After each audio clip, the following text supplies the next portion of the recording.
नमस्कार, आर्या न्यूज में आप सभी का स्वागत है। मैं हूं आपके साथ प्रियंका तिवारी। खबरों को विस्तार से जानेंगे, लेकिन उससे पहले बड़ी खबर। कर्नाटक विधानसभा का मतदान लगातार जारी है। सभी 224 सीटों पर ये मतदान जारी है।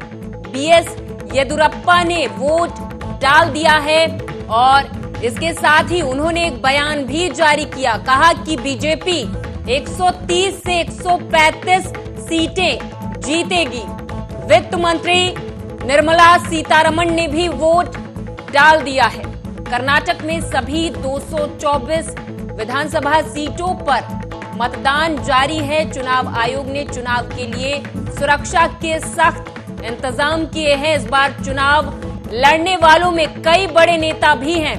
खुद मुख्यमंत्री बसवराज बोम्मई चुनाव लड़ रहे हैं। इसके अलावा पूर्व मुख्यमंत्री सिद्धरामैया, कांग्रेस अध्यक्ष डीके शिवकुमार, जेडीएस के मुखिया एचडी कुमारस्वामी जैसे कई दिग्गज मैदान में हैं।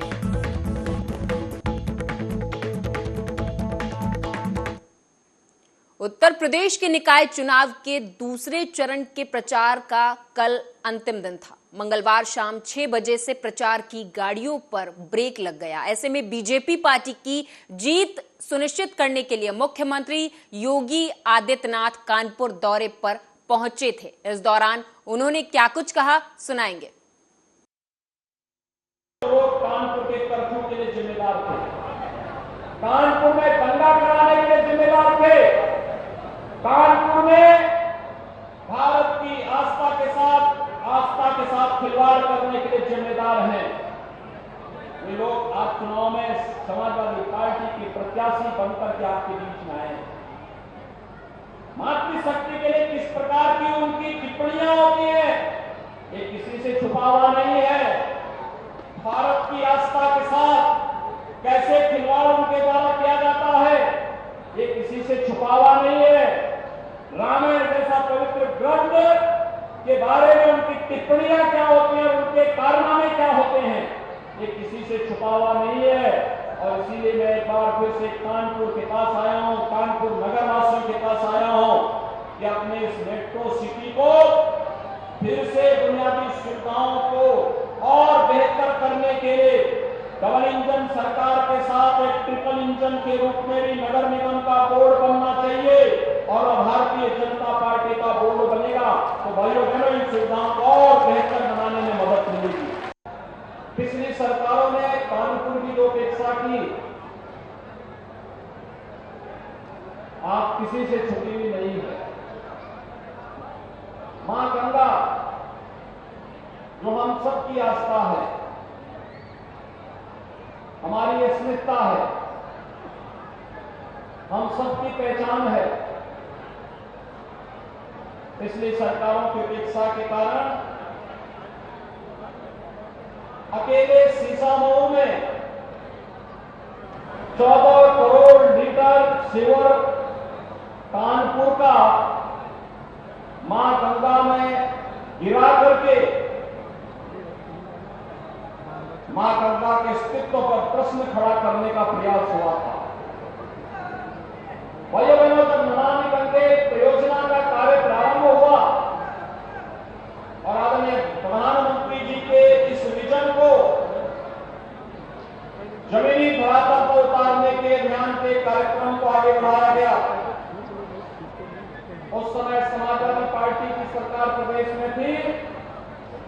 जिन लोगों ने गरीब कल्याणकारी योजनाओं में डकैती डालने का काम किया था, जिन लोगों ने आपको एक एक बूंद पानी के लिए तरसाया था, आज उनको एक एक वोट के लिए तरसाइए।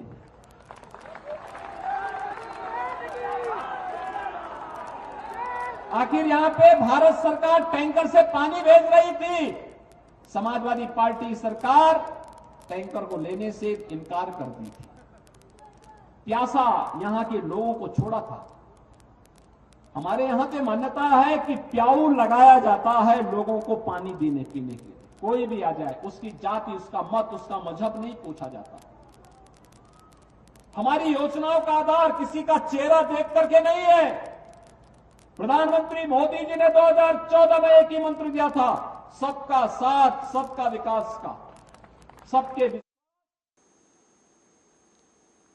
राजस्थान के सीएम अशोक गहलोत के लगाए गए आरोपों पर सचिन पायलट ने पलटवार किया। उन्होंने कहा कि कुछ लोग मुझे बदनाम करने की कोशिश कर रहे हैं, कुछ लोग चाहते हैं कि कांग्रेस कमजोर हो।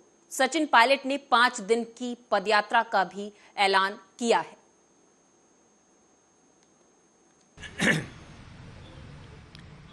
कि एक बात तो और स्पष्ट हो गई है,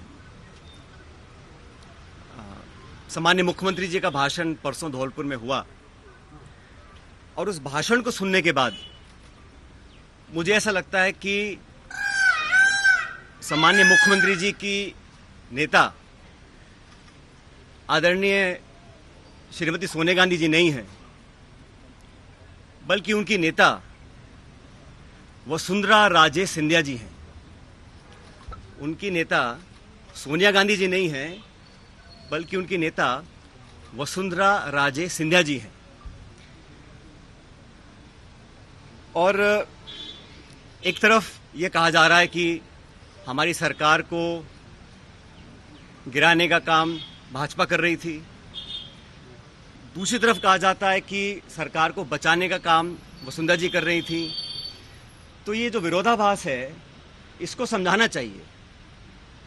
आप कहना क्या चाह रहे हैं, ये स्पष्ट कर देना चाहिए। आप सबको मालूम है, सरकार बनने के बाद मैं प्रदेश का उप मुख्यमंत्री था, प्रदेश अध्यक्ष था, और 2020 में देशद्रोह, राष्ट्रद्रोह के मुकदमे में मेरे पर कार्रवाई करने की कोशिश की गई थी। अनेक ऐसे प्रकरण हुए और हम सब लोग, और मैं स्पष्ट करना चाहता हूं कि मैं और हमारे कुछ साथी सरकार में नेतृत्व परिवर्तन चाहते थे। अपनी बात को लेकर हम दिल्ली भी गए।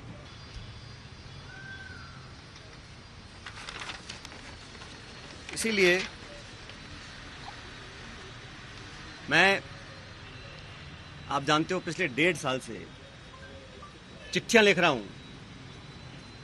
वसुंधरा जी के कार्यकाल में जो तमाम गंभीर भ्रष्टाचार के आरोप हमने लगाए, अशोक गहलोत जी ने लगाए, मैंने लगाए, मंचों पर लगाए, प्रेस कॉन्फ्रेंस करके लगाए, उनकी जांच क्यों नहीं हो पा रही थी। अब मुझे समझ में आ रहा है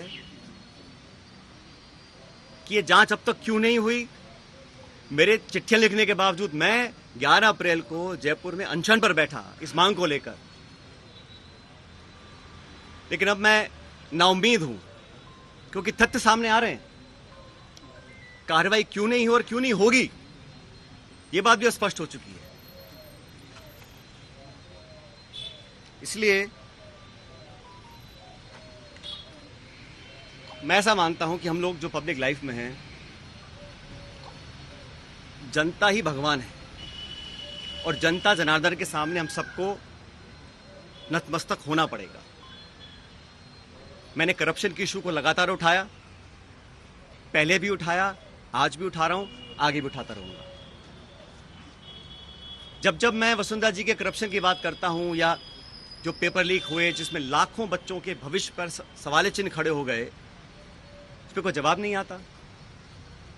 कुछ लोग ऐसे हैं जो चाहते हैं कि कांग्रेस कमज़ोर हो, कांग्रेस में फूट पड़े, और जैसे मैंने कहा, बदनाम करने की, आरोप लगाने की, आलोचना करने की, चरित्र हनन करने की कहीं कोशिश अगर हो रही है तो उसको हम नाकाम करेंगे। हमारी पार्टी को जो लोग कमज़ोर करना भी चाहते हैं उनको हम होने नहीं देंगे। लेकिन पब्लिक इश्यूज़ पे जो मेरा स्टैंड पहले था वही स्टैंड आज भी है और आगे भी रहेगा। और जो करप्शन हुआ, जिसको हमने सैकड़ों बार पब्लिक में उसको एक्सेप्ट किया, उस पर 4.5 साल तक हम कोई कार्रवाई नहीं कर पा रहे हैं। मैं अब समझ रहा हूं कि वो कार्रवाई हम क्यों नहीं कर पा रहे थे। कोई कारण तो होगा। मैंने चिट्ठियां लिखी, अनशन किया, आवेदन किया, आग्रह किया, बार बार किया, हाथ जोड़ कर किया। अगर कार्रवाई नहीं हो रही थी तो अब मुझे समझ में आ रहा है कि वो कार्रवाई क्यों नहीं हो रही थी।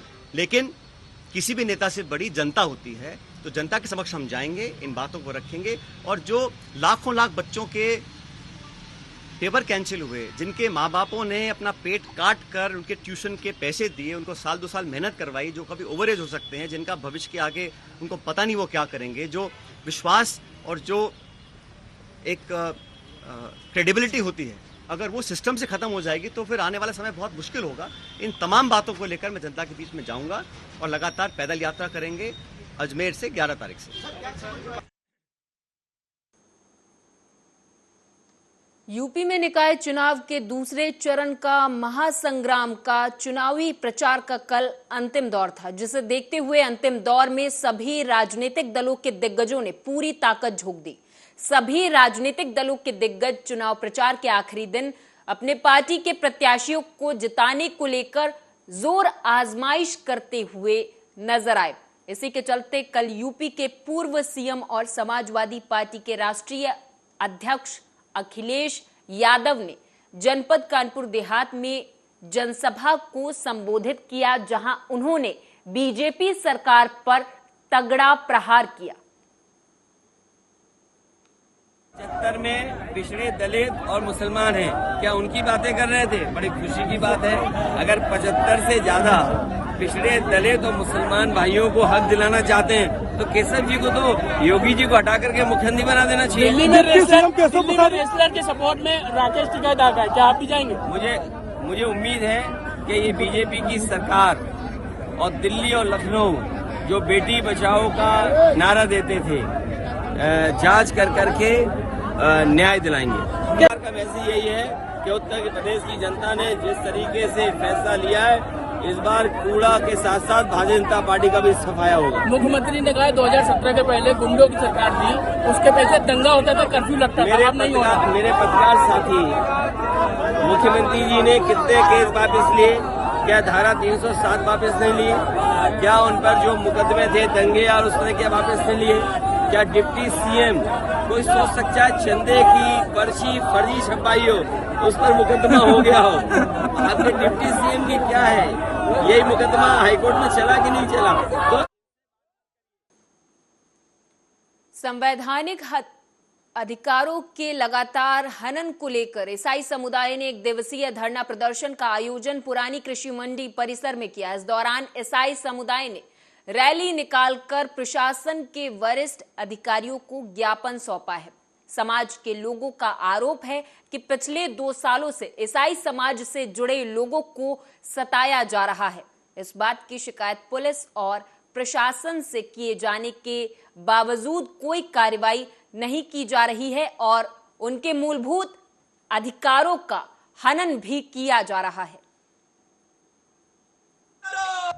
एक तरफ जहां कांग्रेस जो है सामाजिक सौहार्द की बात कर रही है, भारतीय जनता पार्टी का नारा है सबका साथ सबका विकास। कांग्रेस के शीर्ष नेता भारत जोड़ो यात्रा पर निकले और वहीं बस्तर में मसीह समाज का मौलिक अधिकारों के हनन के विषय को लेकर संभागीय स्तरीय धरना देना कांग्रेस की रीति नीति पर सवाल खड़ा कर रहा है, उनकी करनी और कथनी पर सवाल खड़ा कर रहा है। ये धरना प्रदर्शन और जो आंदोलन है मसीह समाज के हक के लिए किया गया है और इसमें जो बीते विगत 2 वर्षों से मसीह समाज के ऊपर में बहुत ज़्यादा अत्याचार किया जा रहा है, उनको घरों से निकाला जा रहा है, चर्चों को तोड़ा जा रहा है, प्रार्थना करने में जो है उन्हें मनाही की जा रही है और साथ में जो है कफन दफन में भी बहुत सारी बाधाएं हो रही है। इसके तहत आज हम प्रशासन को इससे पहले भी बहुत से बार अवगत कराया गया, लेकिन अभी तक की हमारी मांगे नहीं मानी गई है। इसलिए मसीह समाज आज सड़कों के ऊपर आकर के जो है आज ये आंदोलन। भोपाल में एटीएस और एनआईए की टीम ने ज्वाइंट ऑपरेशन करते हुए मध्य प्रदेश और हैदराबाद के कई शहरों में दबिश देते हुए कट्टरपंथी इस्लामी संगठन हिज्ब उत तहरीर के दर्जन भर से अधिक संदिग्ध आतंकियों को हिरासत में लिया है। सूत्रों के मुताबिक बता दें कि पकड़े गए संदिग्धों की संख्या 16 है।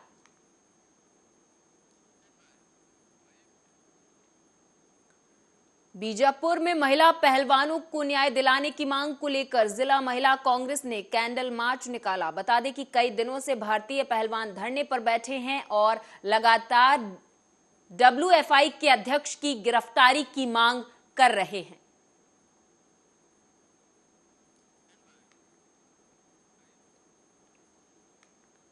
आगरा के थाना शाहगंज पुलिस टीम को सोमवार रात एक बड़ी सफलता मिली है। दरअसल जगदीशपुरा, शाहगंज और लोहा मंडी इलाके में चोरी की वारदात को अंजाम देने वाले चोर गैंग के 2 सदस्यों को पुलिस ने गिरफ्तार कर लिया है। इसके अलावा चोरी का माल खरीदने वाले एक स्वर्णकार को भी पुलिस ने हिरासत में लिया है। थाना शाहगंज पुलिस ने साथ में नगर जोन की एसओजी टीम और नगर जोन की सर्विलांस टीम ने एसीपी लोहा मंडी के नेतृत्व में कार्य करते हुए वहां हो रही चोरी की घटनाओं का खुलासा किया है और इसमें 3 व्यक्ति पकड़े गए हैं और जो 3 लोग पकड़े गए हैं उसमें 2 लोग चोरी करने वाले गिरोह से हैं और तीसरा उसमें एक स्वर्णकार है जो चोरी का सामान खरीदता है। जो 3 लोग पकड़े गए हैं वो उनका नाम है अकरम पुत्र इकराम, ये हाथरस का रहने वाला है। दूसरा जिशान पुत्र मजहर अली, ये फिरोजाबाद का रहने वाला है।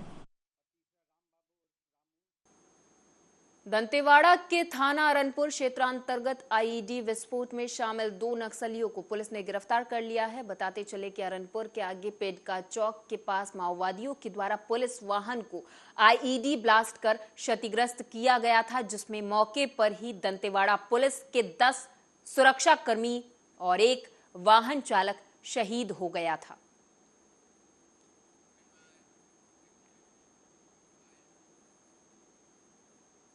और इस बीच एक और बड़ी खबर, इमरान खान को आज कोर्ट में पेश किया जाएगा। आज इस्लामाबाद कोर्ट में इमरान खान को पेश किया जाएगा। पूर्व पीएम इमरान खान को आज कोर्ट में पेश किया जाएगा।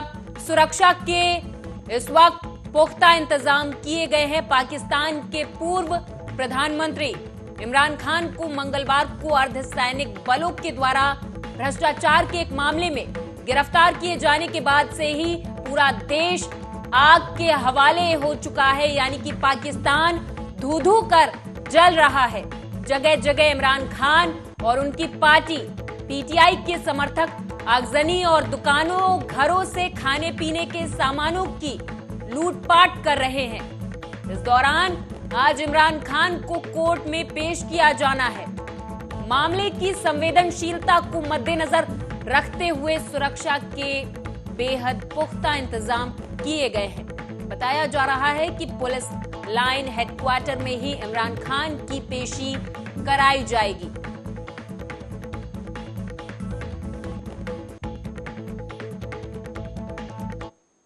बस्तर मुख्यालय जगदलपुर शहर के दंतेश्वरी मंदिर के सामने बीजेपी महिला मोर्चा की कार्यकर्ताओं ने 2000 करोड़ के शराब घोटाले मामले को लेकर राज्य सरकार के विरोध में मुख्यमंत्री भूपेश बघेल और आबकारी मंत्री कवासी लखमा का पुतला दहन कर जमकर प्रदर्शन किया। इस मौके पर बड़ी संख्या में बस्तर जिले के बीजेपी महिला मोर्चा की महिलाएं मौजूद रहीं।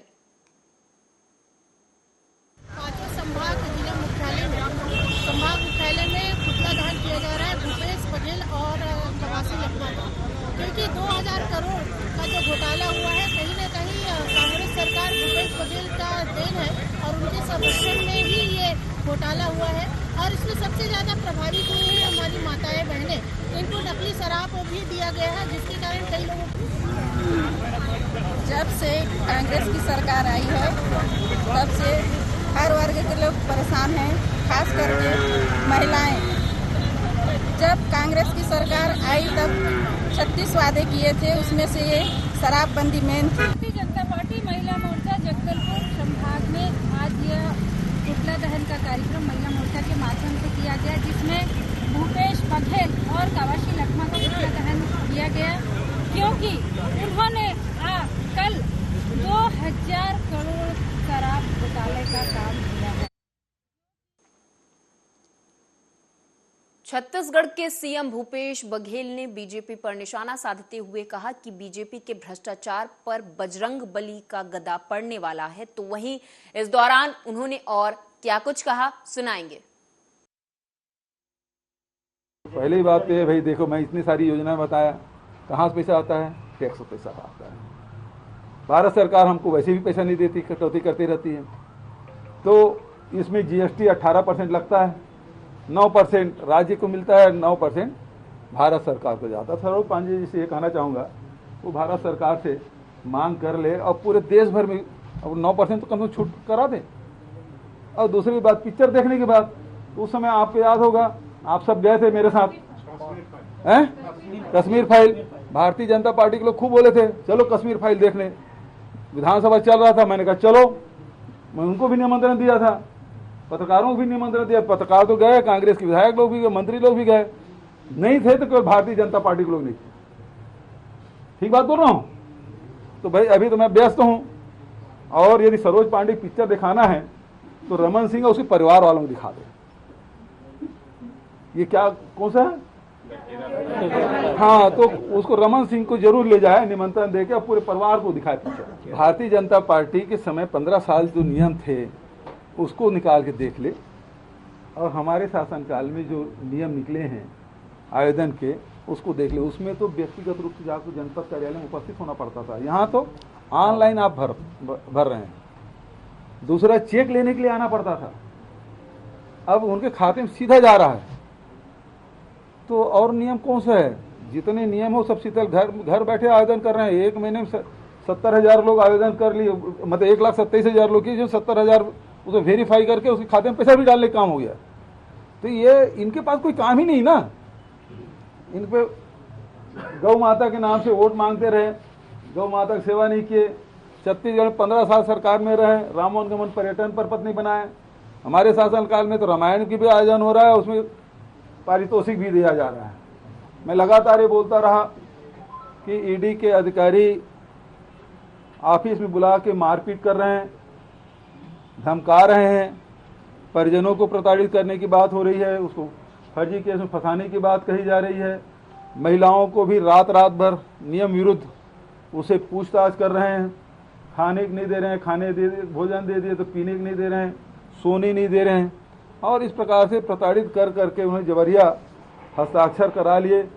प्रेस उसके जो नोट है वो पहले से टाइप होकर आता है और उसमें हस्ताक्षर करने के लिए कहते हैं, नहीं करोगे तो जेल भेजने की धमकी, नहीं तो तुम्हारे परिवार के लोगों को प्रताड़ित करेंगे, फर्जी केस में फंसा देंगे। इस प्रकार की धमकी दे दे के उन्होंने ये हस्ताक्षर कराए, और ये 3 साल के अवधि बीत जाने के बाद भी कोयला में 500 करोड़ के बोले, इसमें 2000 करोड़ बोल रहे हैं, लेकिन कोई चल संपत्ति जब्त किया आपने?